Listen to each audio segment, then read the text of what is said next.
অন্নপূর্ণা ভাণ্ডারের টাকা কি রাজ্যের সব মহিলা পাবেন না? এখন রাজ্য জুড়ে আলোচনার বিষয় এটাই। তবে এই বিষয়টা বিজেপির মেমারি বিধায়ক মানব গুহ অনেকটাই পরিষ্কার করে দিয়েছেন তার ফেসবুক পেজে। মানে প্রায় সকলেই এই টাকা পাবেন। কি লিখেছেন তিনি? অন্নপূর্ণা যোজনা নিয়ে কোনো বিভ্রান্তি নয়। 1 জুন থেকে টাকা পাওয়ার আগে জেনে নিন আসল সত্য। পাড়ার চায়ের দোকানের আলোচনা বা হোয়াটসঅ্যাপ ফেসবুকের ভুলভাল মেসেজে কান দিয়ে প্যানিক করবে না। কোনো যোগ্য মানুষ এই সুবিধা থেকে বঞ্চিত হবেন না। নিয়মগুলো ভালো করে মিলিয়ে নিন। কারা এই টাকা পাবেন না? বয়সের শর্ত অনুযায়ী যাদের বয়স 25 বছরের কম কিংবা 60 বছরের বেশি তারা এই সুবিধা পাবেন না। শুধুমাত্র 25 থেকে 60 বছর বয়সী মহিলারাই এই টাকা পাওয়ার যোগ্য। 2, স্বামীর বা পরিবারের অন্য কারো চাকরি বা উপার্জন কি বাধা দেবে?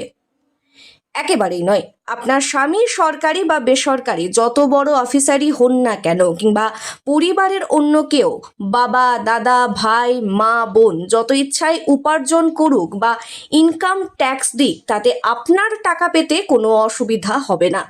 শর্ত শুধু একটাই, আপনার নিজের যেন কোনো সরকারি ফিক্সড বেতনের চাকরি বা নিজস্ব ট্যাক্স দেওয়ার মতো আয় না থাকে। 3, কারা এই অনুদান পাবেন না? কোনো মহিলা যদি এই মুহূর্তে কেন্দ্র বা রাজ্য সরকার, সরকারি স্কুল, পঞ্চায়েত বা মিউনিসিপ্যালিটির অধীনে কোনো ফিক্সড বেতনে চাকরি করেন, তবে তিনি টাকা পাবেন না। যারা সরকারি চাকরি থেকে নিজে সরাসরি পেনশন পান, তারাও পাবেন না। যারা বেসরকারি চাকরি বা নিজস্ব ব্যবসা যেমন দোকান, বুটিক ইত্যাদি করেন এবং বছরে 12 লক্ষ টাকার ওপর আয় করে ইনকাম ট্যাক্স দেন, তারা এই 3000 টাকা পাবেন না।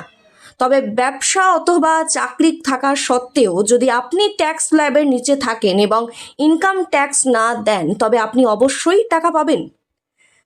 4, পেনশন ও ফ্যামিলি পেনশনের নিয়ম।